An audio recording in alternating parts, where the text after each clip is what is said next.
En nombre de Dios y la patria se abre la sesión. Bien, tenemos para la jornada de hoy la presencia de 3 invitados. Entiendo que los 3 están telemáticos, ¿sí? Se trata de la señora Paulina Riquelme, profesora de Derecho Ambiental, magíster y posgrado de Derecho Ambiental de la Universidad del Desarrollo. Nos acompaña también el abogado, profesor de Derecho Ambiental, ex subsecretario de Medio Ambiente, don Ricardo Irarrázaval, de la Universidad Católica. Y nos acompaña también la doctora en Derecho y profesora de Derecho Ambiental, señora Verónica Delgado, de la Universidad de Concepción. A los 3 les damos la bienvenida. Si les parece, en el mismo orden que los he presentado, pudiéramos ofrecer la palabra.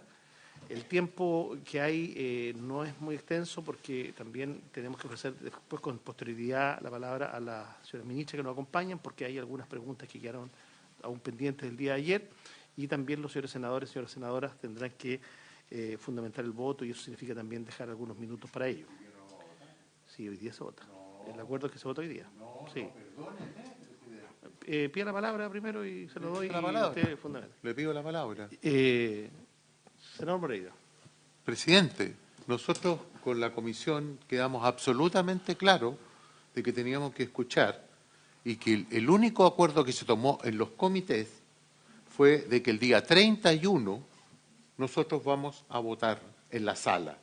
Y el día lunes 30 se iba a citar una sesión de Comisiones Unidas en Santiago para votarlo, pero en ningún caso hoy.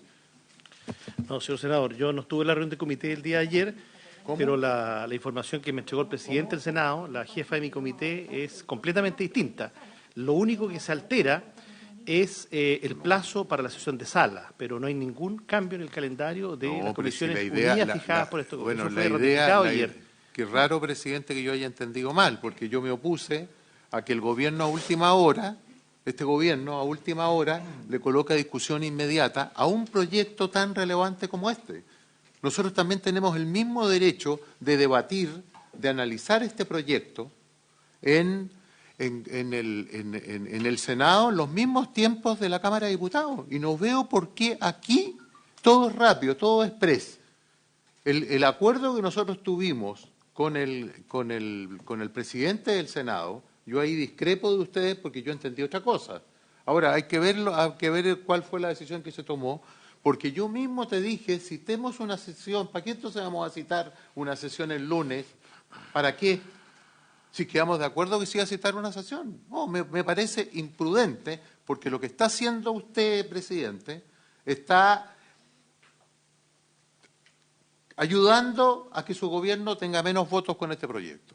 Yo por algo lo pedí, porque había gente que estaba indecisa, y ahí hubo un compromiso, y fuimos, por decirlo así, insistente en que el lunes hubiese una sesión, y eso quedó claro. Entonces, ¿para qué?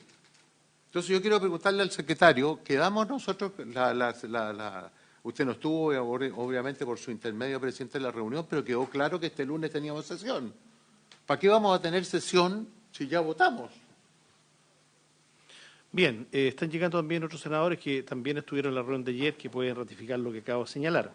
Yo conversé incluso con anterioridad a que la Cámara despachara este proyecto de Escazú hacia el Senado, con cada uno de los senadores, incluido usted, senador Moreira, y hablamos siempre de 2 sesiones, la de en Santiago el día de ayer y la sesión de hoy, dado que coincidían los tiempos de ambas comisiones justamente en este horario.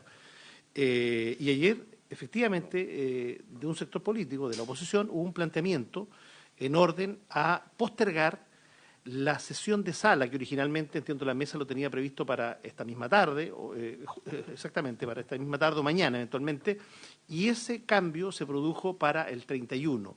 Pero reitero, esto no toca el calendario de sesiones que ya teníamos acordado, incluso al cual hice mención el día de ayer.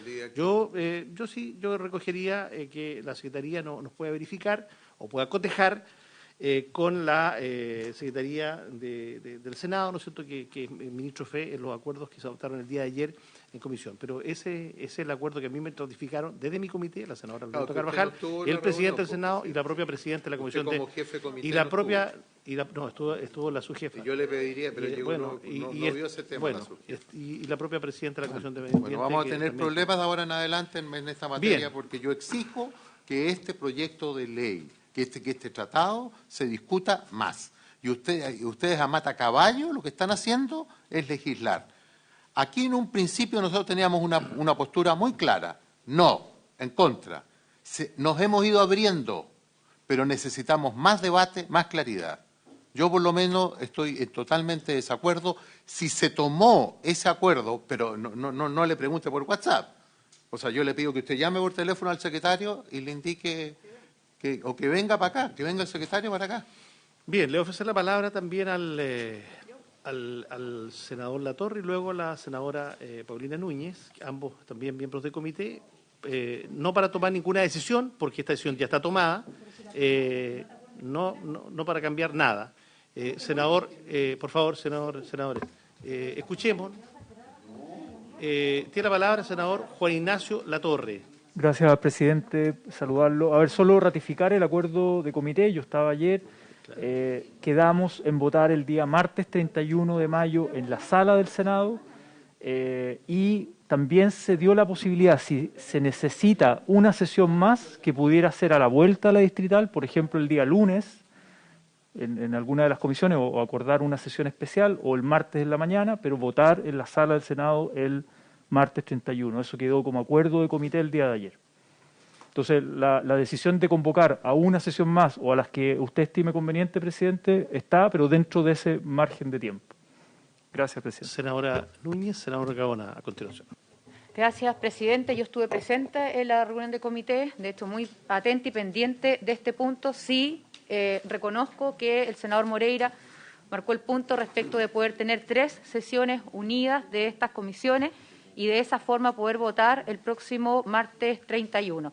Cuando empezamos a conversar entre todos, y yo misma lo llamé porque usted no estaba presente, estaba la senadora Carvajal en representación de su bancada, acordamos que se votara el próximo martes 31, pero sin alterar las sesiones de comité o de comisiones unidas. El punto era que habían senadores que en el Pleno, cuando ya tengan que manifestarse, necesitaban más tiempo que el haber votado hoy día en la tarde o mañana para poder revisar los antecedentes que nosotros estamos revisando en estas comisiones. Yo creo, presidente, que por una cuestión de sentido común, si evidentemente uno tuviera dudas, hay cuestiones que no estén respondidas, bueno, uno podría hasta eventualmente hacer ese acuerdo y evaluar una nueva comisión.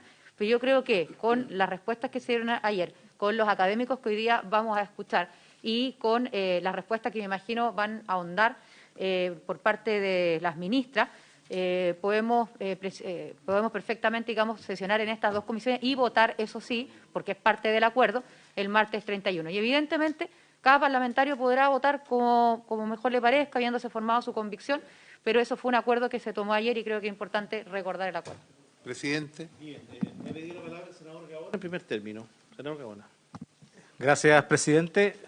En la línea de poder tratar de armonizar esta situación, efectivamente hay muchas dudas todavía. Yo tengo ganas de aprobar y tengo deseos de aprobar este acuerdo, pero necesito mucho más información, necesito escuchar especialistas, expertos, ver mucho más antecedentes. Por lo tanto, si esto se va a votar en sala el 31, como una medida para poder armonizar esto, yo no veo inconveniente en que esto aquí en la comisión lo votemos el día 30 y podamos modificar el acuerdo. Yo no estuve ayer, así que no podría decir ni lo uno ni lo otro, pero me parece que no le veo un inconveniente tan grave poder votar en comisión el próximo día lunes 30, además después de escuchar a los especialistas y poder habernos formado una idea completa. Yo tengo muchas ganas de aprobar este acuerdo, tengo muchas dudas también.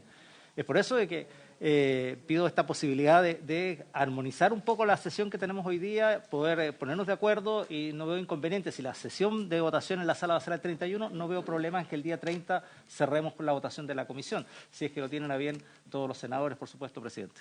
Sí, lo que pasa, senadores, es que no hay que perder de vista que tenemos también semana regional la próxima, y eso fue también un tema que se tomó en consideración por parte de los distintos senadores, miembros de los comités, pero atendiendo al punto que usted ha planteado, y también efectivamente el senador Moreira, de tener más tiempo, ese más tiempo es fundamentalmente para la votación de sala, lo ha dicho usted mismo. Bueno, y ese tiempo efectivamente lo vamos a tener. Quiero decir que además aquí se han dado todas las garantías. A diferencia de la Cámara de Diputados, nosotros vamos a escuchar a 3 especialistas, transversalmente, que los nombres surgieron ayer de distintos colegas, y que de hecho están esperando para intervenir. senador Moreira, y vamos a dar por... Sí, senador... yo no quiero ahondar más, presidente, en este tema. Yo voy a pedir el acta de esta situación para que no se... Y voy a ser mucho más claro por escrito. Voy a pedir por escrito las cosas porque parece que entendimos mal los acuerdos acá. Y yo quiero señalarle de que con mayor razón cuando usted me dijo ayer, démosle 8 minutos a cada uno expositor. Yo por eso dije, oiga, démosle 10, démosle 15, es que tienen que hablar los ministros. Bueno, entonces lo vemos el lunes. Si yo me hubiera opuesto a esa decisión. Bueno, yo creo que usted, si 8, 10 minutos no es nada. Siempre a los participantes se le da 15 minutos, una cosa así. Porque tienen que representar este es un tema súper sensible. Y yo lo entendí de esa otra. De ahora en adelante voy a ser mucho más cuidadoso y voy a hacer leer al secretario en las reuniones de comité qué es lo que se aprobó. Para que no suceda una situación en que la senadora entendió distinto, usted entendió distinto y yo también entendí distinto. Sí, yo la entendí lo mismo que la senadora. La vicepresidenta entendió lo mismo que yo. Sí, los dos presidentes de las comisiones unidas entendimos exactamente lo mismo. Yo no sé si tenga sentido reiterar los argumentos. Senador, presidente, un poco para poder... La declaración interpretativa, que ese es mi punto de discusión y que me falta convencerme, a mí me parece insuficiente. Por lo tanto, decir que la semana distrital no ayuda, yo creo que sí ayuda a la semana regional, porque efectivamente podemos poner los equipos a trabajar y poder profundizar en la declaración interpretativa y ser más detallada. Por ejemplo, que cada uno de los aspectos que dice cumplir la declaración interpretativa se asocie a una ley específica y poder determinar claramente, especificar y detallar con mucho más profundidad lo que es la declaración interpretativa. Por lo tanto, aquí se trata de poder contribuir a que salga una declaración interpretativa bastante mejor y que nos deje conforme a todos, presidente. Entonces, por eso a mí me parece que esta semana no es solo más plazos para votar el día 31 en la sesión de sala, que ya está definido, sino precisamente para poder, si podemos corregir algo o podemos profundizar algo de la declaración interpretativa, es solo eso, presidente. Y eso a mí por lo menos me dejaría bastante más tranquilo, una profundización de la declaración interpretativa y con mucho mayor detalle para poder votarlo a favor. Eso, presidente, por eso estoy planteando esta posibilidad de que votemos el 30 y no hoy día. Presidente. Bien, senador Durana. Presidente, yo creo que en general todos estamos en la línea de poder tener la mayor información posible para poder votar este proyecto que es importante y es seguido por la ciudadanía, pero coincidiendo con lo que ha manifestado el senador Gaona, esta declaración interpretativa es simplemente en función de lo que ingresó el Ejecutivo en la Cámara de Diputados, que es amplia, que no certera, que un poco hice la consulta ayer en mi intervención y no estamos despejando la incertidumbre si es que finalmente las normas del acuerdo son o no autoejecutables. Por lo tanto, yo le rogaría, presidente, que evaluara la posibilidad de poder votar en comisión el día 30, dado en que en ningún minuto se está aplazando el acuerdo del día 31 de mayo. El día 31 de mayo sí o sí se va a votar en sala y creo que en Comisiones Unidas, cuando esto se podría haber visto por Medio Ambiente y por Relaciones Exteriores de manera separada, creo que en Comisiones Unidas perfectamente nos podemos dar la fecha y el plazo establecido. Gracias, presidente. Gracias, senador Chaguán, tiene la palabra. Presidente, simplemente señalar que nosotros vamos a votar favorablemente ahora o después, porque nosotros nos hemos hecho la convicción, por lo menos en Renovación Nacional, que las normas no es un tratado autoejecutable y nos da la tranquilidad que nos está cediendo soberanía y creemos, sin lugar a dudas, que esto es un paso decisivo y que va en la dirección correcta, tal como lo planteamos inicialmente. Pero yo le pediría, presidente, sí. No, que yo le pediría, no sé, cuál es la disposición del propio ministerio, porque si vamos a lograr, para tener una segunda sesión, en la unanimidad, me gustaría saber cuál es la posición de la propia... Porque están conversando todos por otro lado, sí. Entonces, no le puede pedir la opinión. No, está bien. Están todos... el cabildeo de una sesión... Señores senadores, miren, nos hemos tomado ya demasiado tiempo con un aspecto de forma. Mientras llega el informe del de la Secretaría General, yo pediría que avancemos efectivamente con los expositores. Le ofrezco la palabra en primer lugar al señor, perdón, a la señora Paulina Riquelme.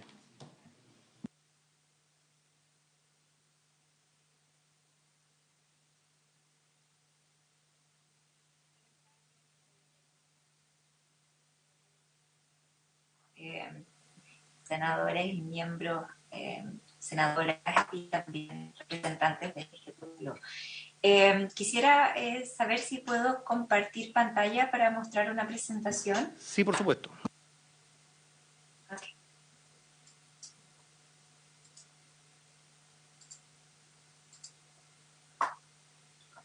Okay. ¿Pueden ver mi presentación?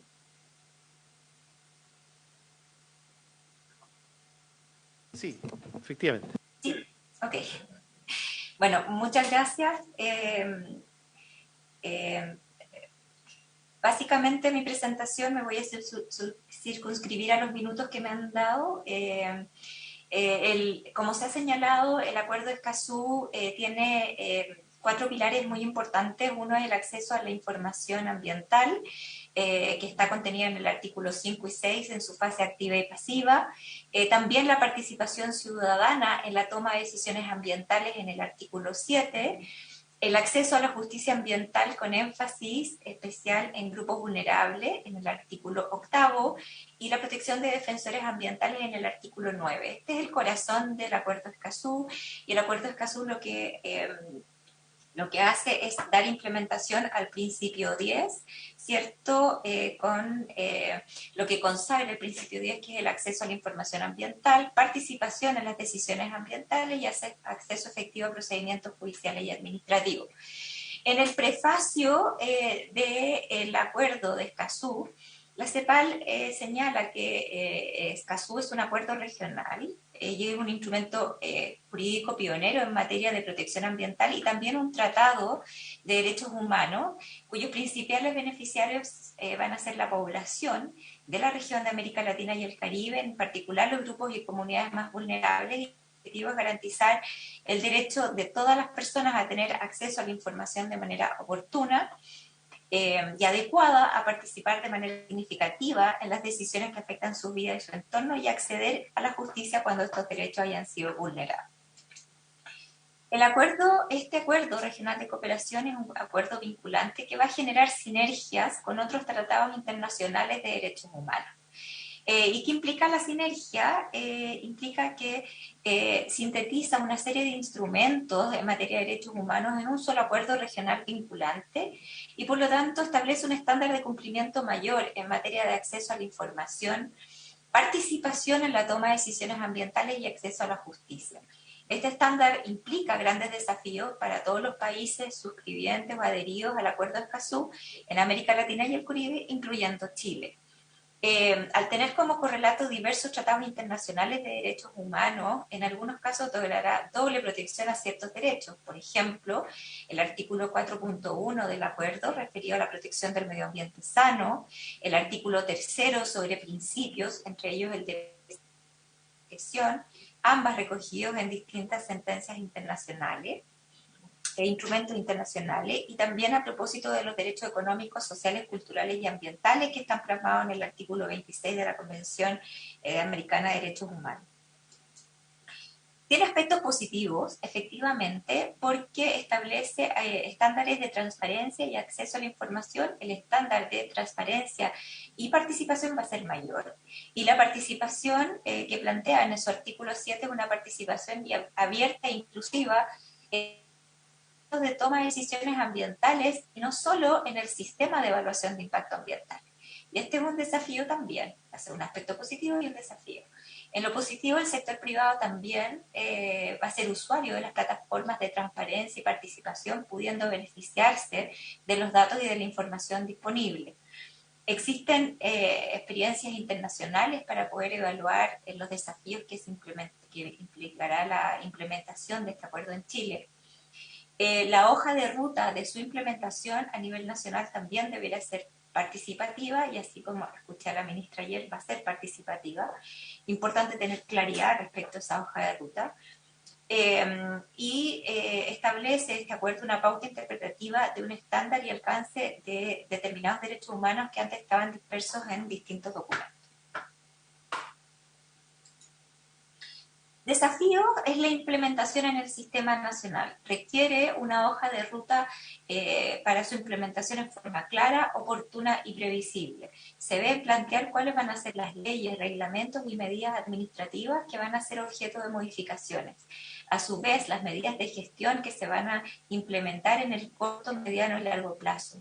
También un adecuado manejo de expectativas. Todos los actores involucrados deben tener claro qué es lo que va a implicar la implementación de Escazú. Y la implementación efectiva también implica recursos.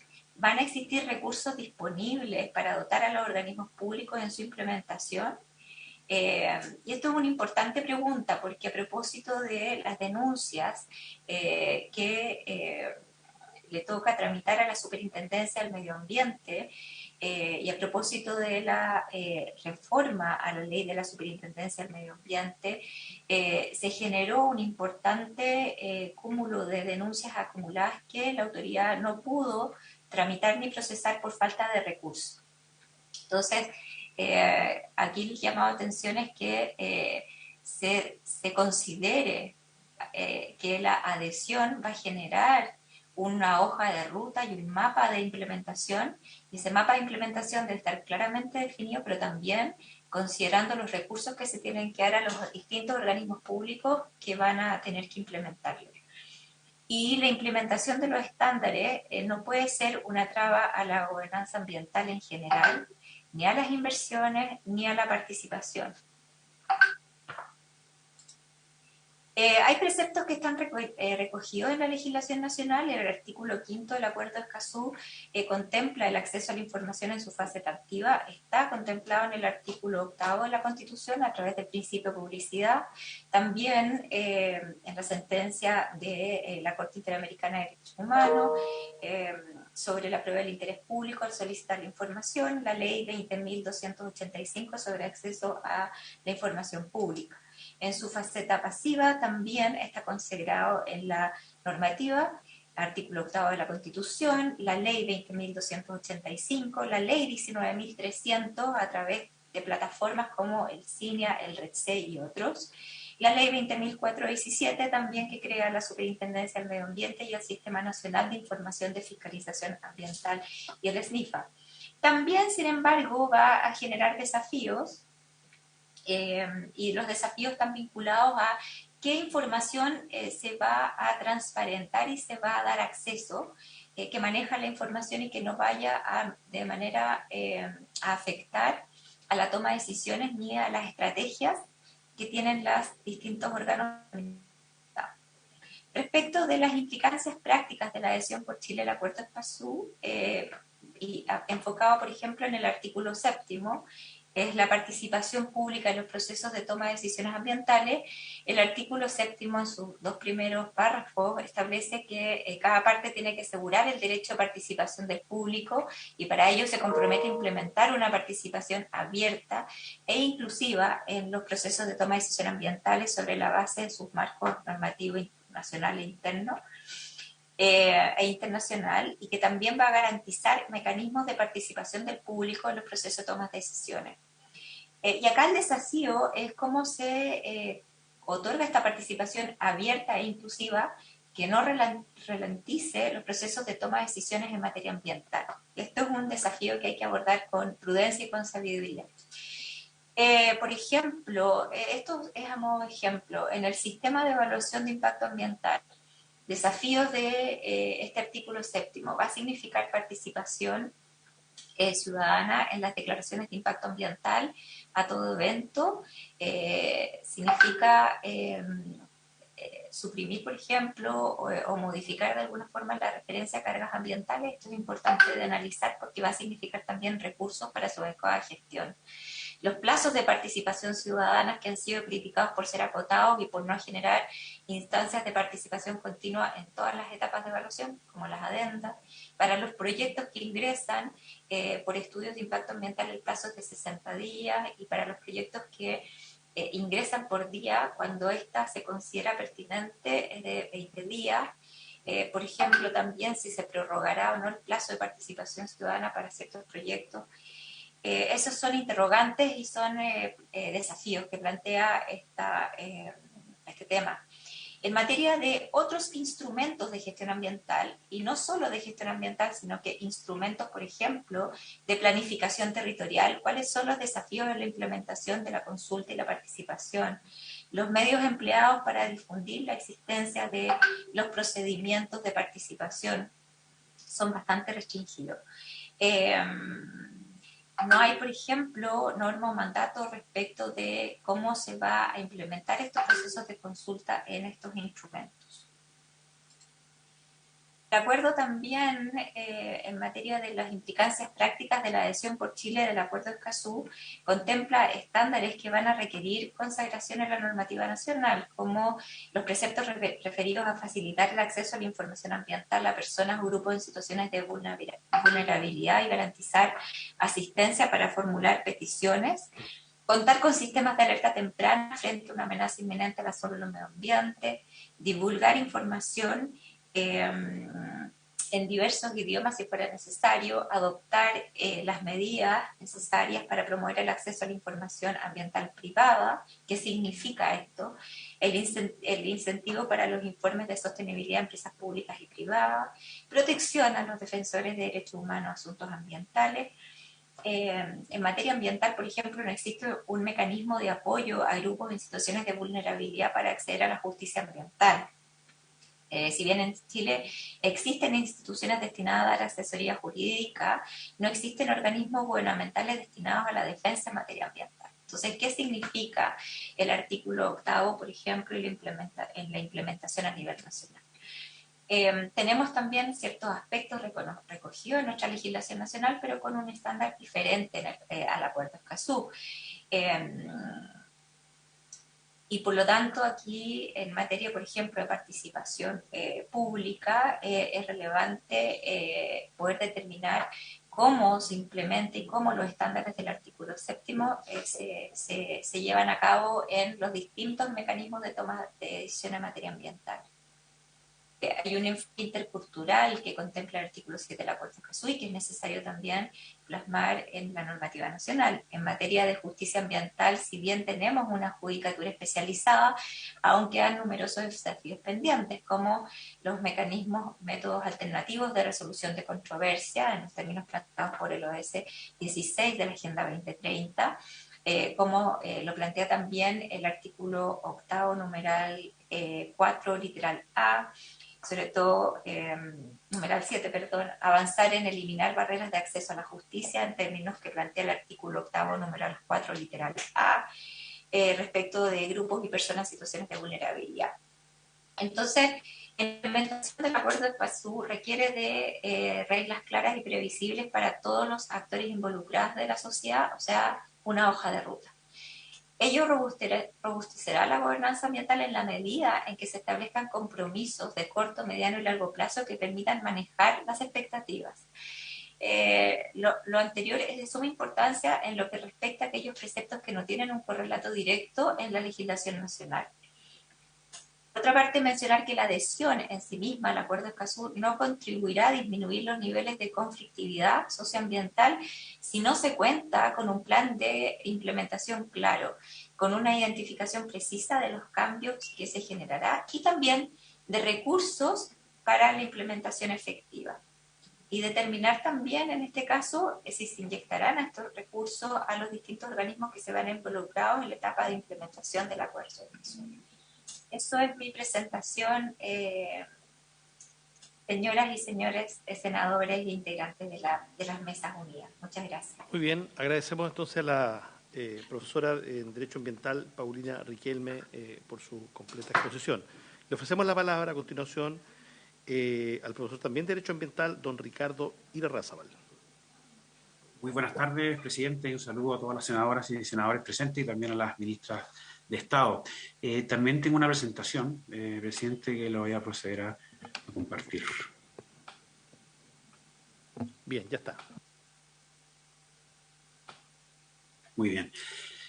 Bueno, quería también darle las gracias a la profesora Riquelme, porque ha hecho, yo creo que un buen resumen de lo que son los pilares y lo que es el trasfondo de Escazú, que evidentemente para muchos, ¿no es cierto?, salvo algunas cosas puntuales, ¿no es cierto?, yo creo que es una muy buena noticia para Chile. Pero lo que sí, que el tema complejo, ¿no es cierto?, Paulina lo ha llegado al punto de vista de la implementación, pero sí también de lo que significa la implementación jurídica. Por lo tanto, esta presentación es bastante complementaria de la presentación de la profesora Riquelme, en el sentido de entender cómo jurídicamente uno debería implementar este acuerdo y cómo justamente tocar o tomar al fondo las precauciones del caso justamente para evitar situaciones complejas desde el punto de vista de la certeza jurídica. La génesis del tratado es muy claro. De hecho, cuando a mí me tocó ser subsecretario de Medio Ambiente, bueno, nos tocó empezar con lo que fue la discusión de Escazú. Chile estaba muy avanzado en los temas por su acceso a la OCDE, en lo que significa especialmente temas de información y también la creación de la nueva institucionalidad ambiental y además un poco de lo que salió de la nueva institucionalidad, bueno, la ley de tribunales ambientales. Por lo tanto, como que estaban todos los astros juntos, un poco para poder sacar adelante este tratado internacional desde una lógica regional.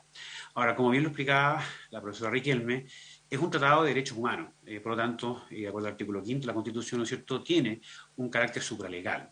Ahora, la gran complejidad para uno entender cómo se ha de implementar Escazú es si uno lo toma como un tratado completo o disposiciones específicas.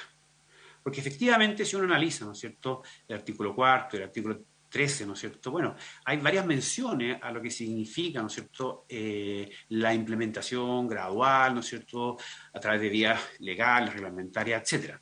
Pero sí es muy importante tener presente lo que ocurrió con la sentencia del Tribunal Constitucional respecto al convenio 169, cuando se declararon no el convenio 169 en forma completa, que era o no era autoejecutable, sino que disposiciones específicas del convenio 169. Y en ese sentido hay que hacer una disquisición jurídica para poder entender, bueno, cuál es el carácter de cada norma y cómo uno debería interpretarla. En ese sentido, es muy evidente la necesidad, ¿no es cierto?, de una declaración interpretativa que genere una mayor claridad cuando hay dudas. La interpretación es justamente cuando hay un caso oscuro o dudoso, ¿no es cierto? Bueno, esa es justamente la racionalidad que tiene una interpretación. En ese sentido, si uno analiza el tratado, evidentemente hay estándares generales, ¿no es cierto? Eso es muy evidente, por ejemplo, en lo que significan los principios. Un principio, de alguna manera, lleva, ¿no es cierto?, o conduce al Ejecutivo, al Legislativo, detrás justamente de esos principios y también, obviamente, al Poder Judicial. Pero el tratado no solamente son estándares a nivel de principio, sino que hay normas específicas de bastante densidad. Pensemos en el artículo 5, artículo 7, que lo mencionó la profesora Riquelme, el artículo 8. En ese sentido, esas normas son completamente reemplazables o pueden reemplazar a normas legales actuales, de la ley 18.300 y también de la ley 20.600. O sea, el significado de diferenciar estándares generales con normas específicas de mayor densidad es sumamente relevante para efectos de la implementación. Y por eso en la diapositiva toco este tema. ¿Cuál es la importancia? Obviamente los estándares generales inspiran la implementación de un tratado y evidentemente, y siguiendo las lógicas del Tribunal Constitucional, no serían autoejecutables. Pero en el caso de las normas específicas con una mayor densidad, y lo voy a ver en la próxima lámina cuando revisemos el tema de la autoejecutabilidad, bueno, hay que generar algún tipo de interpretación, desde lo que son las disposiciones generales, cuando se da la implementación, artículo 4 y artículo 13, versus el criterio de especialidad, que es un principio general de derecho, ¿no es cierto?, que si hay una especialidad, ¿no es cierto?, eso se superpone a lo que es general. También el artículo 4.8 habla, ¿no es cierto?, de una interpretación más favorable al pleno goce de los derechos de acceso. Y también hay que dilucidar, ¿no es cierto?, bueno, qué normas de Escazú requieren ser implementadas legalmente o no. Y en ese sentido cobra mucha relevancia, como mencionaba, la sentencia del Tribunal Constitucional del año 2000 sobre el convenio 169, la 309. Y ahí el Tribunal Constitucional hace como mencionaba, una disquisición y diferencia entre normas autoejecutables condicionadas y normas no autoejecutables o programáticas. Y lo hace no de una perspectiva del convenio 169 completo, sino que lo hace desde una perspectiva de cada norma en específico. Y de hecho declara, y justamente eso es lo que se somete al control de constitucionalidad, cuáles serían las autoejecutables, porque son respecto a ellas las que hace el control. Y es importante tomar nota que el mismo convenio 169, en su artículo 34, tiene una norma general sobre una lógica de implementación. Habla que la implementación ha de hacerse con flexibilidad, teniendo en cuenta las condiciones propias de cada país. Bueno, sin perjuicio de esa norma general, que es muy similar, ¿no es cierto?, a la del 13 y la del 4 que mencionábamos recién, el TC declara ciertas normas específicas como autoejecutables, basadas principalmente en la forma imperativa en que están redactadas esas normas específicas, en que se menciona una suerte de mandato directo al Estado, ¿no es cierto?, utilizando el verbo deberá o garantizar, ¿no es cierto? Y eso además significa una entrada en aplicación o en vigencia directa. O sea, al final un poco lo que estamos justamente discutiendo es la lógica de la transitoriedad. ¿Ah? O sea, ¿qué significa que una norma entre en forma directa o que hay que implementarla, ¿no es cierto?, de acuerdo a los criterios generales establecidos en el tratado? Una segunda categoría habla de las normas autoejecutables condicionadas, que son todas aquellos que suponen una condición. Y en la lógica de Escazú, uno podría entender que son todas aquellas que tienen que ver con el cumplimiento de la legislación nacional o eventualmente internacional. Y claro, ahí obviamente hay una vigencia diferida, ¿no es cierto? Al igual que obviamente las normas no autoejecutables o programáticas. Entonces, es muy importante justamente hacer esa disquisición, porque efectivamente hay varias normas de Escazú, ¿no es cierto?, que de acuerdo a ese criterio que utilizó el Tribunal Constitucional, serían autoejecutables. Por lo tanto, hay que hacer una aplicación de la noción de autoejecutabilidad respecto a lo que significan estándares generales versus las normas específicas con una mayor densidad, para efectivamente entender cada norma en específico si es o no autoejecutable. Entonces, ¿cuál es el análisis que uno tiene que hacer? ¿Cuáles son las normas de Escazú que exceden la legislación nacional?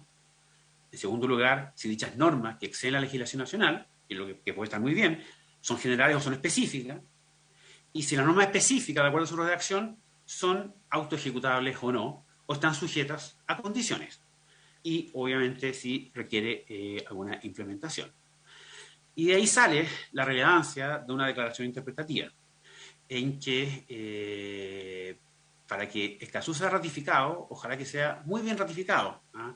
Y que de alguna manera todo aquello que genera incerteza, a través de una declaración interpretativa, que tiene que ver justamente con los puntos oscuros o dudosos, ¿ah?, podamos de alguna manera acotarlos y entender cuánto entran en vigencia cada una de las normas específicas, ¿no es cierto?, de Escazú. Y obviamente la declaración interpretativa, y mirando un poco lo que se hizo en la Cámara, ¿no es cierto?, bueno, hay que ser mucho más específica y tomar en el fondo todo aquello de Escazú que va más allá de las normas actuales chilenas, ¿no es cierto?, y que especialmente aquellas que podrían interpretarse como autoejecutables, pero también incorporar las que tienen que ver en el fondo con condiciones, porque también, y de acuerdo al control de convencionalidad, ¿no es cierto?, o la aplicación de principios, eventualmente algún tribunal podría darle un sentido de autoejecutabilidad. Eso creo yo le daría una lógica de transitoriedad muy importante a Escazú y que permitiría su correcta implementación a futuro. Muchas gracias, presidente. Bien, agradecemos también al profesor de la Universidad Católica, don Ricardo Irrauzal, por su exposición, puntos de vista. Finalmente, corresponde escuchar a la doctora en Derecho de la Universidad de Concepción, señora Verónica Delgado. Muchísimas gracias y por su intermedio, presidente. Saludo a todos los senadores, mis colegas, y un especial saludo también a ambas ministras que están presentes, cada una referente en su especialidad, y un especial saludo también a la especialista en Derecho Internacional, Constance Náliga. En realidad mis colegas me han ahorrado mucho de lo que yo iba a decir, así que no voy a considerar un PPT, voy a tratar de reflexionar con ustedes algunos aspectos que no han sido tratados. Bueno, yo creo que el Tratado de Escazú, en primer lugar, no es un aparecido que nos pueda sorprender, porque en realidad es seguir la senda que empezamos en la Cumbre de la Tierra, que consagró el principio 10, que incluye estos 3 derechos como soft law, que nos capacitó e impulsó para ponerlos en nuestra ley del ambiente y en otras. Este principio 10 coincide con el Acuerdo de París y que hoy se ha refrendado con más detalle y con mecanismos específicos en la ley de cambio climático. Es decir, sabemos hace muchos años que las decisiones en materia ambiental son más oportunas, son más aceptadas, son más legítimas cuando se toman de manera participativa y con una población informada, especialmente la más vulnerable. Y eso es Escazú. Desde lo internacional, es el primer acuerdo vinculante para la región en medio ambiente y los derechos humanos ambientales. Y qué bueno que se haya concretado, pues esta región es justamente hoy la más rica en el mundo en elementos de la naturaleza que deben protegerse con estándares similares para evitar que las inversiones, sobre todo extractivistas, se desarrollen en los países de la región que tengan una legislación más laxa. Entonces es importante que armonicemos nuestra legislación como región y qué mejor que hacerlo en los derechos de información, participación y justicia. Se ha dicho que logró que entrara en vigencia con apenas 12 firmas, pero no se ha destacado la rapidez con lo que ello se logró. Esto es inédito, que un tratado internacional haya entrado en vigencia tan rápido. Ahora, adherir a Escazú también nos permite mantener nuestra política exterior tradicionalmente enfocada a favor del multilateralismo y la cooperación para enfrentar las crisis que nos aquejan a nivel mundial y especialmente en esta región, que es una de las regiones más vulnerables y Chile es uno de los países más vulnerables. Y como este acuerdo es de cooperación, y esto hay que destacarlo, es de cooperación con los estados y además el Estado tiene deberes con sus ciudadanos, esto nos va a permitir avanzar en temas que son comunes en la región. Yo sé que existen aprehensiones, pero en realidad, en mi opinión, y lo digo de manera bastante responsable, al seguir todo el proceso de negociación de Escazú, creo que la letra de Escazú es clara. Creo que ni siquiera son necesarias las declaraciones interpretativas. Y como dijo el profesor Irarrázaval, es bueno aclarar que una reserva se refiere a una norma que el Estado parte no cumplirá, mientras que una declaración interpretativa es una norma que va a cumplir, pero que ante una duda de su alcance va a entender o va a aclarar dicho alcance. Entonces yo entiendo las aprehensiones y entiendo que se quiera redactar declaraciones interpretativas, pero considero que el tenor de Escazú es claro al decir que cada país avanzará de acuerdo a su legislación nacional y que no compromete la soberanía, etc. Ahora, ser parte nos beneficia en las brechas que tenemos. Es cierto que Chile es uno de los países más adelantados en la regulación de los derechos de Escazú, pero también existen brechas importantes que mediante la cooperación y la experiencia de otros países de la región será mucho más fácil y rápido asumir. Para muchos otros países, este tratado significará avances en la garantía de estos derechos. Para nosotros, en cambio, que ya los tenemos garantizados, se trata ahora de implementarlos de mejor forma, que no queden en letra muerta y asegurar, por cierto, medidas para lograr un entorno seguro a los defensores ambientales, que es algo que nosotros no tenemos. Y no veo un trato desigual al establecer esta defensa de los defensores ambientales, porque hay una especial consideración, sí, hay un trato especial, sí, pero no es arbitrario, no es arbitrario, se justifica plenamente en que se trata siempre de los más vulnerables. Ahora, en Europa tenemos el símil de Escazú firmado hace muchísimos años llamado Acuerdo de Aarhus.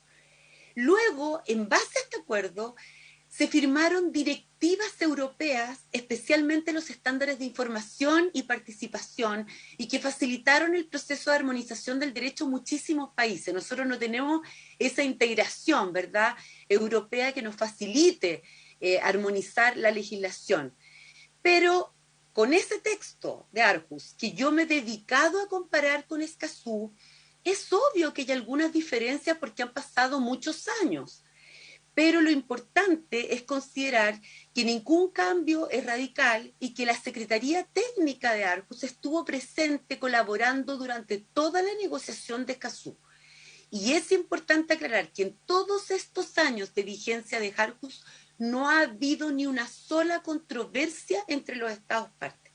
porque se trata, y Escazú es lo mismo, de colaborar. No hay un solo caso de conflicto entre los estados. Coincido con los anteriores expositores en que Escazú, las brechas que tenemos con Escazú pueden ir cerrándose gradualmente y, bueno, sin retroceder. Y tenemos que fijar metas a corto, mediano y largo plazo. Lo bueno es que hay algunas que son de mera gestión. Por ejemplo, en información, en ordenarlo en plataformas amigables, comprensibles para la ciudadanía, avanzar en el reconocimiento óptico de caracteres. Lo sabemos que van a necesitar presupuesto, eso sí. Pero otras también sabemos que requerirán de medidas legislativas, como de hecho recién ocurrió en la Ley de Cambio Climático, que fue mediante un proceso deliberativo el que se subió los estándares que teníamos en transparencia, en rendición de cuentas, en la transmisión de información por parte del Consejo de Ministros para la Sustentabilidad. Eso necesitó una ley y seguramente que las brechas más grandes que tenemos también requerirán otra ley y qué bien que se dé en el Congreso Nacional. Yo coincido con Paulina que una de las brechas más grandes que tenemos y no va a ser a corto plazo es la asistencia gratuita legal en materia ambiental. De hecho, en pocas universidades se enseña el derecho ambiental como obligatoria y las corporaciones de asistencia judicial no prestan esta asistencia. Pues bien, es bueno que los cambios se hagan vía legal, vía reglamentaria, cuando no son de mera gestión, y cuando se trate de cambiar vía ley los estándares, que en todo caso en mi análisis son pocos, lo importante es que está Escazú y ya nos dice cuáles son esos estándares. No es que tenemos que empezar a pensar cómo mejorar, cómo podemos avanzar en esto. No, Escazú ya nos da una ruta de mínimo comprobadamente exitosos en la experiencia de Aarhus. En lo que cumplamos ya sabemos los pasos que hay que dar y esa es una tremenda ventaja. Ahora, a diferencia de lo que algunas veces uno escucha, yo estoy convencida que cumplir Escazú evita conflicto. Avanzar en la implementación plena y efectiva del ejercicio de estos derechos de acceso busca tomar mejores decisiones para tener el derecho humano al ambiente sano que permite el ejercicio de otros derechos y además asumir las crisis de contaminación, la crisis climática, la crisis hídrica, la crisis de biodiversidad. Especialmente es interesante en biodiversidad y las especies invasoras que trabajemos cooperativamente con los países de la región. Voy a dar algunos ejemplos en que yo creo que podríamos evitar conflictos socioambientales con las reglas y los buenos estándares de Escazú. ¿Sabían ustedes que en los últimos años se ha judicializado más de 10 proyectos por haber negado el CEA a participación ciudadana en declaraciones de impacto ambiental, habiendo sido solicitado formalmente por una comunidad? Y que en todos estos casos que implicó tiempo, dinero, incerteza para los inversionistas, la Corte Suprema siempre falló a favor de la participación. ¿Para qué perder entonces en mantenernos en interpretaciones que no son pro participación? ¿Acaso no es mejor tener un criterio razonable como el de Escazú para determinar cuándo se debe otorgar PAC en el CIA? Es importante aclarar que nosotros tenemos PAC no solo en el CIA, estamos súper avanzados, tenemos PAC en norma, en los planes de prevención y descontaminación, en la evaluación ambiental estratégica para todos los IPT. Incluso se sometió a consulta pública un proyecto de ley, el proyecto de ley de cambio climático. Coincido con Paulina, eso sí que habrá que repensar las instancias para que sea una participación más oportuna y no se demore la toma de decisiones. ¿Acaso no es razonable tener claro qué información debe poner el Estado disponible a todos? Ya no lo dice Escazú. ¿Y qué información deben dar los privados? ¿Es razonable judicializar un proyecto por 3 años por negarse a una concesionaria a mostrar los informes de ruido de una autopista, pues la consideraba estratégica para el cálculo de su tarifa? ¿Es razonable que no sepamos qué intoxica a la gente en Quintero y quiénes son los responsables o cuántos antibióticos tienen los salmones? No nos olvidemos que se nos acusó tiempo atrás por dumping ambiental por Noruega. Claro, nuestros salmones son más baratos porque no cumplimos con estándares ambientales. Escazú señala que cada país verá sus prioridades en su plan de implementación y lo hará de acuerdo a su legislación nacional. No cabe duda que se trata de un acuerdo prudente. Y ya la Secretaría de Escazú está trabajando en un plan de implementación para todos los países en el cual nosotros nos debemos inmediatamente sumar a trabajar. Este tratado es prudente, no cambia la presunción de inocencia en materia penal como se dijo ayer, no consagra participación ciudadana vinculante, no compromete nuestra soberanía, no nos lleva a tribunales internacionales directamente, porque de hecho esta cláusula de resolución de conflictos ya la hemos suscrito en otros acuerdos como Minamata. ¿Hay especial consideración a países sin litoral? Sí, pero se trata primero de cooperar y segundo, solo en las materias de este acuerdo, es decir, los derechos de acceso, nada que ver con cuestiones territoriales. Con alegría veo que, por ejemplo, seguimos avanzando. En el reciente Código de Agua, algo inédito, se ha aprobado que el informe técnico para decretar un área de restricción deberá considerar la opinión de las comunidades de agua existentes en la zona. ¿Cómo lo van a hacer? Escazú nos dice cómo hacerlo, porque en el Código de Agua no había antes ninguna instancia de participación. ¿Por qué se señala que hay ambigüedad en la expresión un ambiente sano, si todos sabemos que se refiere a un entorno adecuado para garantizar la salud y el bienestar de las personas?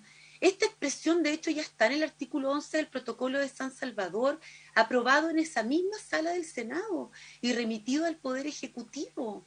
De hecho, Libertad y Desarrollo ha sostenido que a nivel internacional se ha señalado que Chile cumple con el estándar internacional consagrado en el Protocolo de San Salvador, aunque la forma de redactar nuestra sea un poco distinta, el derecho a vivir en un medio ambiente libre de contaminación que ellos prefieren conservar. Pero en realidad es solo un problema de redacción y es porque han pasado 40 años. En la práctica ya se asumió que sujetar la garantía constitucional a la existencia de una norma que fije límites contaminantes no puede dejar en la indefensión cuando ella no existe. Y el mismo Tribunal Constitucional ya determinó que mientras Chile no tenga normas de calidad, se puede probar igualmente que existe una afectación al derecho a vivir en un medio ambiente libre de contaminación. Hace rato que se acogen recursos de protección a pesar de que no existe una norma de olores, o que se protejan humedales que se están drenando, es decir, una hipótesis que no es de contaminación, si ellos ayudan a evitar las inundaciones de parte importante de población. Es decir, hace mucho rato que operamos con el derecho a un ambiente sano, que no protegemos solo la salud, hay 70 fallos que protegen la calidad de vida o bienestar de las personas, de manera que realmente no veo riesgo alguno en que Escazú y el Protocolo de San Salvador utilicen esta expresión. Para terminar, finalmente explico que los principios de Escazú están todos reconocidos en nuestra legislación y en nuestra jurisprudencia.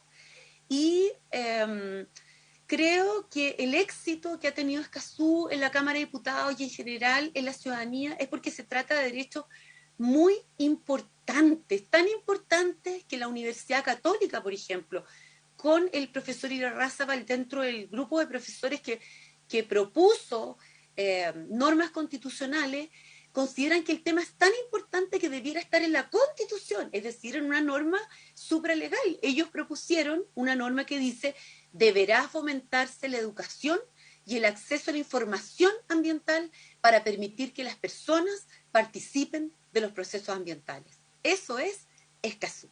Muchas gracias. Agradecemos la exposición de la profesora señora Verónica Delgado. Voy a ofrecer la palabra a los colegas, señores senadoras, señores senadores, para si hay alguna reacción al planteamiento que han hecho nuestros invitados. También creo que algunos de ellos y de ellas respondieron a algunas consultas que probablemente quedaron ayer pendientes. En el caso de una consulta que yo he formulado sobre el acuerdo ARUS, creo que es muy importante el planteamiento que se ha hecho. En fin, ofrezco la palabra. Presidente. Senador Gaona. Yo quisiera consultar por su intermedio a la canciller o a alguno de los invitados respecto al articulado que tiene relación con la colaboración especial con los países mediterráneos. Y en este caso específico me quiero referir a Bolivia y quiero plantear casos concretos. ¿Qué pasaría si, por ejemplo, para ponerle contexto a mi consulta, qué pasaría, por ejemplo, si hubiera un conflicto ambiental por las obras de supuesta desviación de aguas o que se construyeron en su tiempo en el río Silala? Y que eso finalmente nos obligue a colaborar para poder cambiar, por ejemplo, ese tipo de obras o cambiar el curso de las aguas que supuestamente artificialmente, según lo que señala Bolivia, se desvían a Chile. Entonces, poner un ejemplo y darle contexto. Esa es una de las dudas que a mí me asalta respecto de qué tanto esa colaboración tiene que ser. Uno entiende de que en este tratado no se pueden hacer reservas, pero sí una declaración interpretativa que pueda precisar con mucho más detalle cada uno de los aspectos en los cuales efectivamente vamos a estar sujetos o no sujetos a las interpretaciones que puedan hacer los tribunales de justicia en Chile, en el sentido de que obviamente nosotros debíamos que eso primara en estas materias. Entonces, poniendo ese ejemplo de contexto, pueden ser otros, pero ¿cómo sería la aplicación del Tratado de Escazú en este sentido? ¿Cómo lo entiende, cómo lo interpreta el gobierno en esto? Presidente, muchas gracias. Presidente, respecto de este tema, la consulta a los expositores es que nosotros hemos dejado en la historia fidedigna del establecimiento de la ley que respecto a la colaboración con los países mediterráneos, nosotros hemos señalado que no guarda directa relación con el texto que aprobaremos del tratado. A mi juicio, eso subsana cualquier interpretación antojadiza por parte de Bolivia respecto de revivir una materia que ha sido zanjada por la Corte Internacional de Justicia de La Haya. Y lo mismo respecto de las normas de un tratado no autoejecutable, que fue lo que sostuvimos y por lo que pedimos en el 2018 durante el gobierno anterior que se aprobara justamente el Tratado de Escazú. Lamentablemente no hubo disposición del gobierno en ese sentido de avanzar. A mí me gustaría escuchar la opinión también de los tres expositores respecto de esas normas interpretativas que nosotros le sugerimos al gobierno, que la acogió el gobierno, que la trabajamos junto con las bancadas de diputados de Renovación Nacional y que sin lugar a dudas a lo menos nosotros nos dejan muy tranquilos por parte a lo menos respecto al partido y como senadores respecto a los efectos que pudiera provocar el Tratado de Escazú. Me gustaría a mí escuchar a los tres expositores sobre el particular y vuelvo a insistir que nosotros volvemos a señalar para la historia fidedigna de establecimiento de la ley que en ningún caso, ojalá que pido que quede consignado, en ningún caso esto significa revivir una demanda de Bolivia respecto a un acceso soberano al mar, como también que esto no es un tratado no autoejecutable. Me gustaría escuchar la opinión de los tres expositores. Gracias, senador Chaguán. Senador José Miguel Insulza. Presidente, yo comparto lo que ha dicho el senador Chaguán, pero quiero agregar que el ejemplo incluso es discutible porque Bolivia podrá pedir que nosotros hagamos algo a través de otro tratado, a través de lo que estamos. Este es un tratado fundamentalmente sobre información y transparencia. Entonces yo la verdad es que todavía no entiendo qué puede tener que ver esto ahora, pero dicho sea, para terminar, para refutar Bolivia está diciendo que Chile construyó una cantidad de cosas para desviar al río Silala. Eso lo va a fallar la Corte Internacional de Justicia en los próximos 6 meses, por lo tanto ese problema, el ejemplo por lo menos desaparecerá por completo. Pero la verdad es que yo creo que cuando un artículo que dice que los países van a colaborar, van a cooperar, en materia de transparencia, reglas de transparencia con otros países privados del litoral y con países atrasados en esta materia, eso no tiene nada que ver con ningún tipo de normativa que pueda afectar a Chile. La verdad es que yo todavía no entiendo. Mire, yo me leo el artículo sobre cooperación con países sin litoral y todavía no entiendo de qué manera podría llegar a alguien a la Corte Internacional de Justicia a reclamar a exigir algo con Chile. No tiene vínculo este tema. Yo creo que se están buscando propiamente artilugios y cosas por el estilo. Y la verdad es que yo no veo, yo repito, ya más Bolivia nos ha demandado ya 2 veces y las 2 veces ha perdido, así que no creo que vaya a seguir insistiendo por el Silala, y dicho sea de paso, además, como decía el senador Chaguán, el Silala no tiene nada que ver con el acceso al mar, pues, O sea, queda a varios cientos de kilómetros del mar, dicho sea de paso, ¿no? Lo que sí tiene que ver con el acceso al mar de una cantidad de países europeos que se podrían ver afectados si la Corte Internacional de Justicia llegara a decir algo en contra en contra en materia de países ribereños que no haya dicho hasta ahora. Entonces creo que estamos dándonos razones equivocas aquí. Y la verdad es que yo insisto en que por esa razón me parece que deberíamos ya someter esta votación, presidente.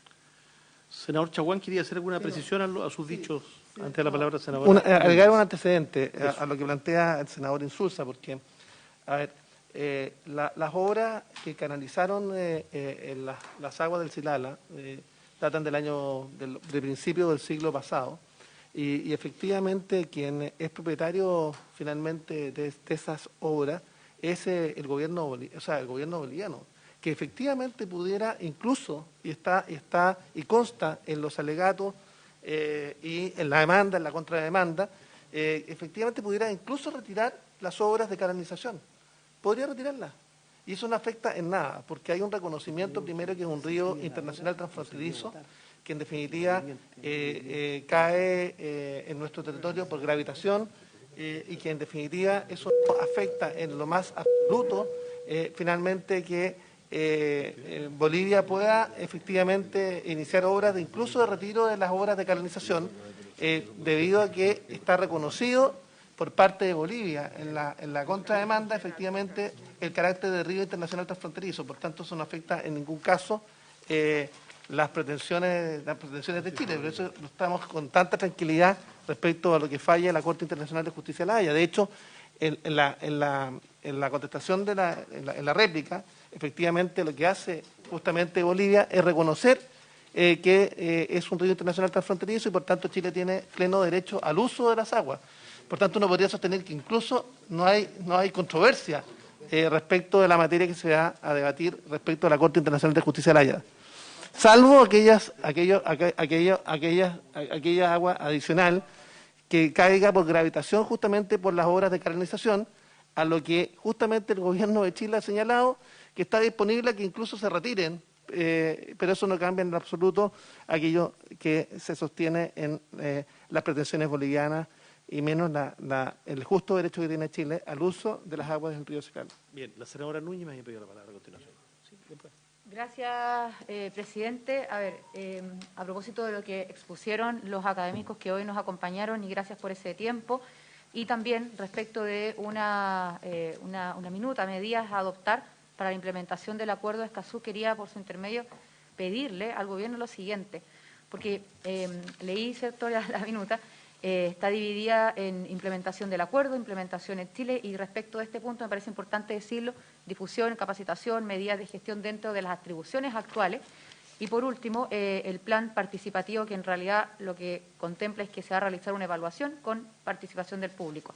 Entonces, yo leyendo esto al menos aprecio que no hay un diagnóstico claro respecto de recursos, tiempo y sobre todo respecto de la adecuación a nuestra normativa, porque Escazú es más que lo que ya tenemos. Y creo que va a ser importante, sobre todo para cuando se vote en la sala, que todas las senadoras y senadores puedan tener a la vista cuál va a ser este programa de implementación que siento que es necesario a propósito de la adhesión al Acuerdo de Escazú y, evidentemente, la adecuación a nuestra normativa vigente. Es cierto que, evidentemente, si eso requiere modificación legal, va a pasar por acá. Es también cierto que antes de que pase por acá va a haber un proceso participativo que no va a ser vinculante, pero sí con mucha escucha, que comprendo además que es muy necesario, sobre todo en estos tiempos.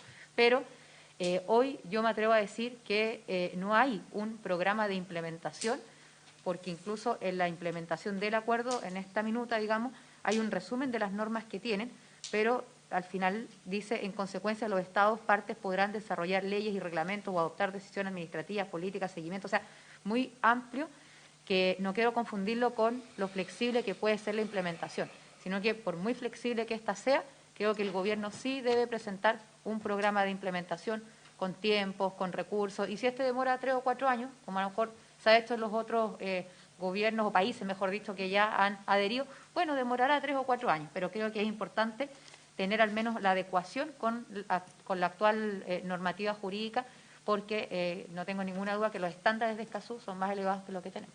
Gracias, presidente. Muy bien. Senador Gaona me pidió nuevamente la palabra y luego la señora ministra. Presidente, no se trata de artilugio, senador Insulza, sino que es simplemente de legítimas dudas. Y parece que no me entendió, no me escuchó bien. Me refería específicamente al caso de Silala y no de la salida al mar. Me lo ha aclarado perfectamente el senador Chaguán. Muchas gracias. Muchas gracias. Señora ministra, le ofrezco la palabra. Gracias, presidente. No sé si hablamos nosotras antes de hablar las preguntas a los académicos. ¿Sí? Sí. Reglamento, presidente. Senador Moreira, reglamento. Sí. Informo a usted que yo voy a pedir el artículo 61 a las 2 de la tarde. A las 2 de la tarde termina la sesión. Muy bien. ¿Ok? Así como usted no me dio las facilidades para una sesión el próximo lunes, día 30, bueno, yo tampoco le voy a dar las facilidades porque no he tenido yo en la discusión las garantías de un debido debate. Teníamos muchas dudas, por eso queríamos más sesiones. Yo no tengo ningún problema en que jueves y viernes usted haga sesiones acá. No quiso hacerla, tampoco quiso hacerla el lunes. Vino el secretario a aclarar para que quede absolutamente claro. No se tomó ningún acuerdo. Yo entendía que se había tomado un acuerdo en comité. El señor secretario general ha informado que ese acuerdo no se tomó porque le correspondía que ustedes se pusieran de acuerdo. Y yo, si hubiera sabido esto, no hubiese dado ningún tipo de acuerdo porque no entendí el llamado telefónico que le hizo la senadora y yo no lo entendí así. Yo entendí que esto se iba a ver así. Y en virtud de eso, como no nos han dado las garantías, yo voy a pedir la hora. A las 2 de la tarde se termina la sesión y usted tiene todo el derecho, 5 para las 2, de llamar a votación. Muy bien, yo quisiera aprovechar de aclarar que tanto, y ustedes vieron, que tanto el presidente de la corporación como el propio secretario general estuvieron acá y ratificaron exactamente lo que señalamos, tanto la senadora Núñez como quien habla al comienzo de la sesión, en el sentido de que el acuerdo adoptado por el comité el día de ayer solo versaba respecto de la sesión de sala y por lo tanto no alteraba el planteamiento de votar el día de hoy. Y por lo tanto está en su derecho a pedir la hora cuando llegue el momento y también hay otros artículos que se pueden invocar en ese momento. Señora ministra, tiene la palabra. Gracias, presidente. En relación a la consulta que hace el senador Gaona, yo quisiera señalar en primer lugar que el artículo 3º del Acuerdo de Escazú, que establece los principios que inspiran el Acuerdo de Escazú, establece expresamente el principio de soberanía permanente de los Estados sobre sus recursos naturales. Y esa norma debemos leerla en relación precisamente con el alcance del artículo 11 al cual usted se refirió, que es una norma que precisamente tiene por objetivo la cooperación de los Estados, donde obviamente se le prestará especial consideración a los países menos adelantados. Ese es el término que utiliza este acuerdo y de hecho pone cómo se puede prestar esa especial consideración y colaboración a través de diálogos, talleres, intercambio de expertos, asistencia técnica, educación y observatorio, desarrollo, intercambio, implementación de materias y programas educativos, formativos y sensibilización, intercambio de experiencias, guías, estándares, buenas prácticas. Ese es el alcance del artículo 11 cuando habla de los países menos adelantados, los países en desarrollo sin litoral y los pequeños estados insulares. Es ese el objetivo y me parece importante leerlo a la luz del artículo 3º que habla del principio de soberanía permanente de los estados sobre los recursos naturales y a su vez leerlo también a la luz de lo que son los mecanismos de solución de controversia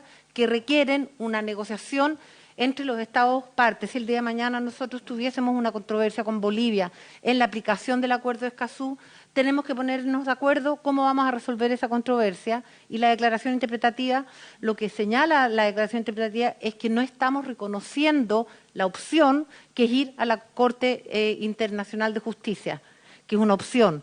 Estamos reconociendo el mecanismo de solución de controversias, que es las partes que tienen controversia de común acuerdo tienen que buscar una solución. Entonces, eso en respuesta, y creo que su preocupación hay que leerla, es todos estos artículos de manera conjunta y ese también es el objetivo de la declaración interpretativa, de dar claridad respecto de estos temas a propósito de sus dudas.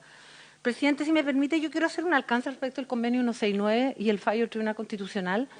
Hay varios fallos sobre los alcances del convenio 169, ya ha habido mucho debate sobre este tema de la las autoejecutables condicionales y luego los programáticos. Y el tema central, más allá de las observaciones que yo tengo como abogada respecto de ese fallo, que no es del caso de discutirlas acá, pero sí creo que hay que hacer una distinción fundamental a propósito de lo que dijo el profesor Irarrázaval, y es que ahí lo fundamental del Tribunal Constitucional fue señalar que hay un conjunto de normas que están escritas de manera perentoria. El Estado debe hacer esto, el Estado tiene que hacer esto, y uno de los temas además tiene que ver con que el Tribunal Constitucional determinó que, por ejemplo, el derecho propio, el derecho indígena propio, iba en contra de la Constitución por lo que es el Poder Judicial y cómo está regulado, y por lo tanto además había una inconstitucionalidad en aquello. Entonces creo que lo que fue el debate respecto al convenio 169 no es aplicable a la manera en que está escrito el acuerdo de Escazú, donde tal como hemos señalado, como yo insistí ayer, tiene más de 20 alusiones a lo largo del tratado, en la medida de lo posible, de acuerdo a las prioridades nacionales, y tiene 2 artículos fundamentales sobre disposiciones generales y sobre la implementación, que da cuenta que finalmente son los Estados, de acuerdo a sus posibilidades y prioridades, que van fijando la implementación. Eso, presidente. Muchas gracias. Muy bien. No sé si la ministra Maísa Rojas quiere añadir algo. Micrófono. Ya, ok. Sí, con respecto al plan de implementación, efectivamente, tal como lo comprometí ayer, le entregué a las 2 senadoras nomás, pero le podemos hacer llegar quizás a la Comisión de Medio Ambiente en particular una minuta en la cual está, como habíamos dicho, identificado por ahora medidas de corto plazo que son de gestión, ¿ya? Eso es lo primero. Cosas que hemos identificado de gestión que se pueden implementar. Y la parte del plan propio de identificación más formal de las brechas y a partir de eso, de una implementación del acuerdo de Escazú, como mencioné ayer también, y está muy cortito, ahí identificado como un proceso que va a ser participativo. Ahora, haciendo también... recogiendo los comentarios de la abogada Paulina Riquelme en particular, efectivamente esto va a requerir de recursos. Tenemos una primera evaluación de qué tipo de recursos se requieren para hacer el plan de implementación, porque esto va a requerir talleres en regiones, etcétera. Y tengo acá una pequeña minuto de nuestra división de participación del Ministerio de qué es lo que estamos hablando. Este año no hay recursos, como ustedes se imaginarán, y por lo tanto lo que tenemos pensado hasta ahora es avanzar durante este año con la parte de gestión que nos compete a nosotros, que por ahora no requieren de demasiados recursos, más que de recursos humanos, y trabajar esto durante el segundo semestre, pero muy probablemente recién comenzar seriamente el próximo año. Pero yo me puedo comprometer acá a la minuta que yo ya las entregué, a complementarla un poco más, espero que sea suficiente. Pero ya. Y el otro tema, en el único punto del Tratado de Escazú donde sí no tenemos nada hoy en día, es el trabajo con respecto a los defensores ambientales, defensores de derechos humanos en temas ambientales, y ahí esto ya lo mencioné ayer, tenemos ya una mesa de trabajo junto con la ministra de Justicia y Derechos Humanos, así es que ahí se va a trabajar con ella de cómo vamos a avanzar la implementación de esa parte, donde sí es que efectivamente es el único parte del tratado que no tenemos nada actualmente. Sería conveniente que nos hiciera llegar ese programa de implementación, ¿no es cierto?, a la totalidad de los senadores, precisamente para tenerlo antes de la votación de sala y para las conversas que pueden abrirse al respecto. Bueno, el senador Moreira, con todo el derecho, ha pedido por el artículo 61 el término de la sesión, todavía no son las 2 de la tarde, porque me corresponde a mí velar también por el interés del colectivo, en este caso de las Comisiones Unidas, que se rigen para todos los efectos con la misma reglamentación de una comisión ordinaria. Entonces yo pediría el 144, lo dejaría planteado antes, a menos que hubiera una mayoría si hubiera una mayoría de senadores y senadoras para postergar esta votación y dejarla para el lunes 30, yo no tendría ningún problema, pero todos entendimos que hoy día se votaba, porque finalmente ustedes han visto que el debate ha avanzado de una manera muy natural y está llegando a su fin de una manera ni siquiera forzada, no creo que no había necesidad de ningún tironeo, pero el senador tiene todo el derecho a pedir el término, yo también tengo el derecho a poner el 124, a menos que hubiera una mayoría que me diga, ¿sabes qué? No votemos hoy día, pero no he recogido esa opinión hasta el momento. Bien, lo dejo planteado, le ofrezco la palabra al... O sea, la ministra puede opinar respecto a los temas de forma en cualquier momento. Y... Yo le pregunto a la ministra qué inconveniente, con su permiso. Bien. Sí, por supuesto. Con su permiso, presidente. Yo lo que le pregunto a la ministra, así como el gobierno accedió a través del presidente del Senado. Si no, no tiene. No, lo que yo estoy diciendo, si ella ve un inconveniente, pero la pregunta mía no es. Es muy simple, tengo el derecho a preguntar. ¿Ella tiene como gobierno algún inconveniente que esto se pueda votar en una sesión el día lunes 30? ¿Y por qué se lo digo yo, ministra? Porque el gobierno accedió a una petición nuestra de retirar la urgencia. Porque si eso no hubiese sido así, esto se hubiera tenido que votar en el día de hoy. Bien, hay una pregunta concreta que ha hecho el senador Moreira y yo le ofrezco la palabra si quiere responder la ministra.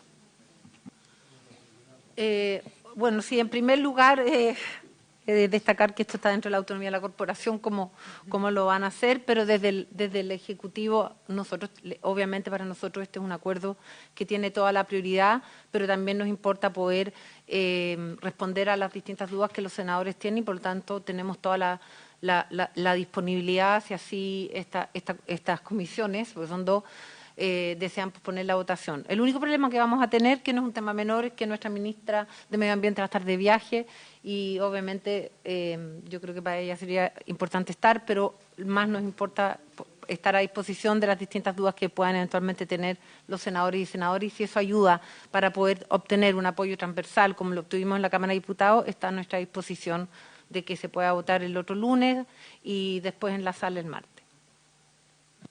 Yo entonces infiero en sus palabras que no tendría ningún inconveniente que la votación quedara postergada, solo la votación, sí, solo la votación para el día lunes a alguna hora de la tarde. ¿Sí? ¿Habría acuerdo? ¿Habría acuerdo? Bien. Solo la votación. Yo pediría así una prórroga de unos minutos para escuchar a los invitados, por lo menos unos 5 o 10 minutos. Algunos colegas tenemos otro compromiso en 10 minutos más, entonces una ronda breve de nuestros invitados, ojalá un par de minutos cada uno.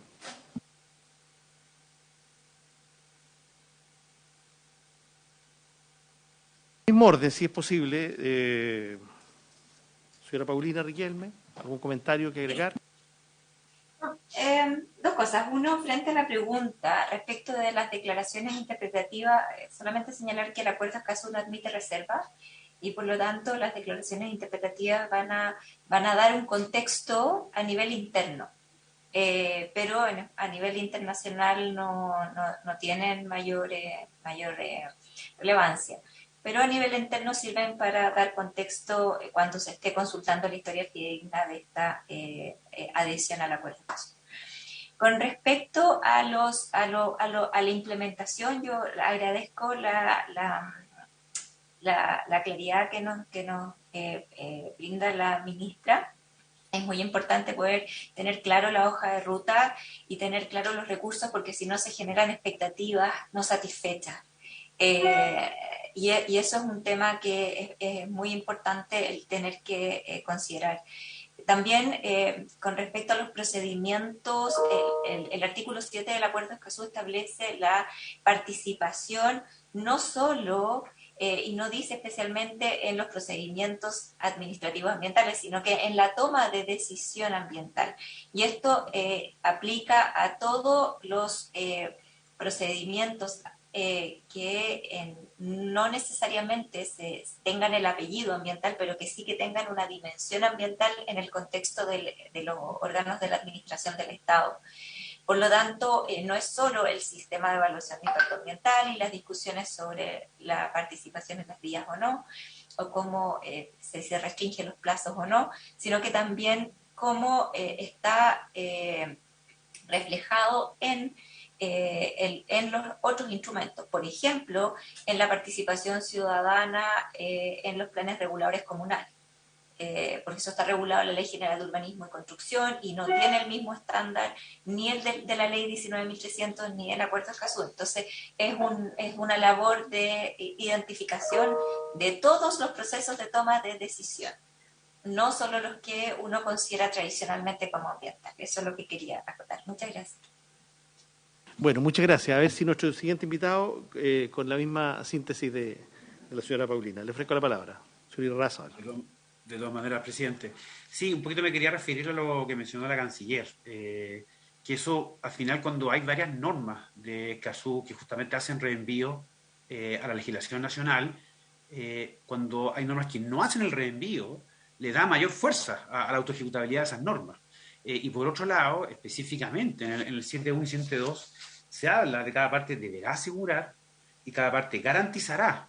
O sea, es exactamente el mismo lenguaje que se utilizó en el Convenio 169. Y recordemos lo que pasó con el Convenio 169, que ahí se trató de generar un reglamento de implementación, falló ese reglamento porque se declaró inconsulto, y empezaron a generarse una serie de recursos de protección, en que se señaló, bueno, aquí a nivel de un tratado, ¿no es cierto?, se generó un estándar superior, ¿no es cierto?, y no se está cumpliendo porque no se ha implementado. Ese es justamente el punto. Entonces, respecto a la declaración interpretativa, tal lo que dijo la profesora Riquelme, ¿no es cierto?, bueno, el tema de Bolivia, ¿no es cierto?, bueno, esto no es una reserva, ¿no es cierto?, es una declaración interpretativa, pero yo creo que se puede perfeccionar mucho el numeral 3 de la declaración interpretativa, ya especialmente en lógica de transitoriedad, que significa la implementación. Bueno, esas vías que actualmente no tienen participación, ¿cuándo, no es cierto? Bueno, se ratifica el tratado, ¿no es cierto? Entra en vigencia. ¿Qué va a pasar si hay un recurso de protección contra un proceso en curso? Procedimiento origen en acto. Entonces, ¿cómo de alguna manera poder establecer con mayor claridad, dar certeza? Esto no es un tema que tenga que ver con que no haya participación ciudadana en las vías. Sí, de hecho, el gobierno anterior presentó un proyecto de ley, en el fondo, para que haya participación ciudadana en las vías, ¿no es cierto? Esto tiene que ver con la certeza jurídica de cuándo empieza la implementación de Escazú. Y en el numeral 3, en el fondo, el contexto que se da respecto a lo que significa el artículo 5, 6, 7 y 8, que un poco son los que generan mayores dudas, ¿no es cierto? Habla justamente de una lógica de no autoejecutabilidad, cuando se habla de posibilidades y de conformidad a sus prioridades nacionales. Entonces yo creo que ahí habría que modificarlo en ese sentido. Gracias, presidente. Muchas gracias, profesor Irrazabal. Finalmente, la profesora Verónica Delgado tiene la palabra.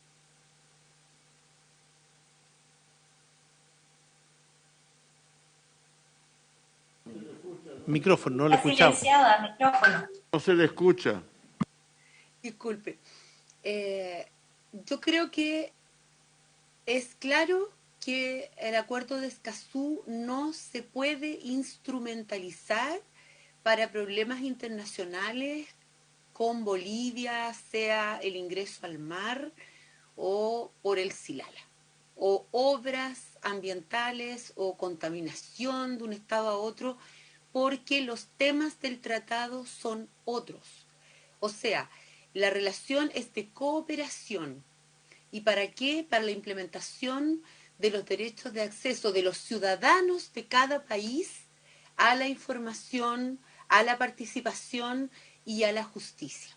O sea, yo creo que el tenor realmente es claro y coincido con el ex canciller Insulza, que uno lee la nota y uno no encuentra ahí un riesgo de que seamos nuevamente demandados por lo demás casos que ya están zanjados, y el próximo se va a zanjar pronto. Hay otras instancias para esto.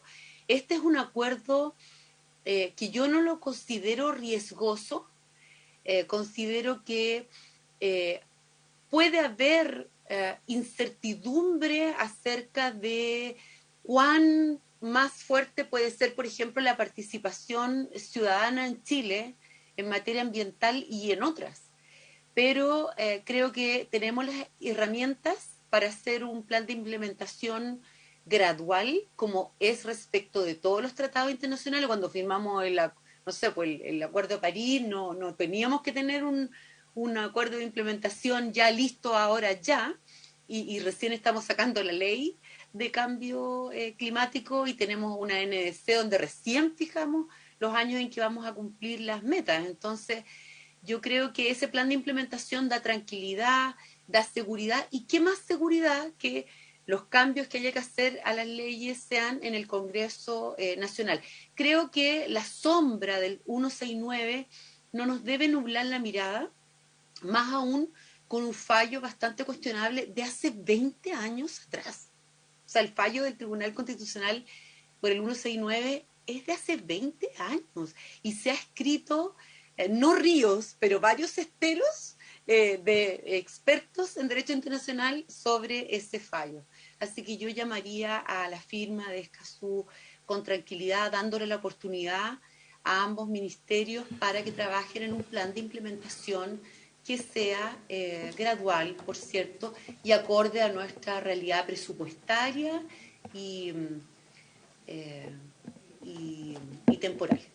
Gracias, profesora. Antes de levantar la sesión, la presidenta de la Comisión de Medio Ambiente ha pedido 10 segundos para un recordatorio al gobierno. Gracias, presidente. Simplemente porque ayer dijimos verbalmente las mejoras a las declaraciones interpretativas. Acá hemos estado conversando también de ese tema por interno, así que se las vamos a hacer llegar por escrito porque nos parece prudente poder corregir algunas cuestiones que ayer además conocían del tema. Gracias. El senador Gaona quiere ser algo tan breve también. Es breve. Entonces, ¿es posible hacer llegar también propuestas de mejoras? Las que dijimos ayer.